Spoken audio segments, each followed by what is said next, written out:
रियासती हुकूमत 27 जुलाई तक तालीमी इदारों को तातील देने के अहकाम जारी करें ताकि आइंदा 3 यौम के दौरान जारी रहने वाली बारिश के दौरान किसी भी तरह के हादसा से बच्चों को महफूज रखने के इकदाम किए जाएंगे। खानगी माहिरीन मौसमियात की जानिब से जारी करदा इंतबाह में कहा गया है कि रियासत तेलंगाना के अजला और दोनों शहरों में आइंदा 3 यौम के दौरान मूसलाधार बारिशों का सिलसिला जारी रहेगा और अगर बारिश के दौरान वक्फा भी होता है तो इसे हवा के दबाव में कमी के सबब पैदा होने वाले हालात तस्वुर किया जाना चाहिए, क्योंकि आइंदा 4 यौम के दौरान किसी भी सूरत में बारिशों में कमी के इम्कानात मौहूम है। खानगी माहिरीन मौसमियात की जानिब से जारी किए गए इस इंतबाह के बाद ट्विटर पर कई शहरियों ने हुकूमत तेलंगाना और वजीर तालीम तेलंगाना से अपील की है कि वो तातीलात का क़ब्ल अज़ वक्त ऐलान करे ताकि तलबा और औलियाए तलबा को किसी भी तरह की मुश्किलात का सामना न करना पड़े। महकमे मौसमियात की जानिब से जारी करदा पेश क़यासी में कहा गया है कि रियासत तेलंगाना में आइंदा 3 यौम के दौरान मुसलसल बारिश का सिलसिला जारी रहेगा और इस सूरत हाल के पेश नजर महकमे मौसमियात ने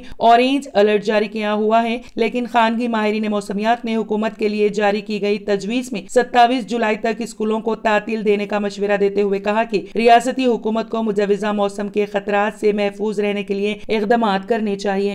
अगर आपने हमारे चैनल को अभी तक सब्सक्राइब नहीं किया है तो यहाँ पर रेड कलर का सब्सक्राइब बटन दिख रहा है, उसे क्लिक करें और हमारे चैनल को सब्सक्राइब कीजिए और साथ ही साथ बेल आइकन को भी क्लिक कीजिए जिससे आपको ताज़ा अपडेट मिलती रहे।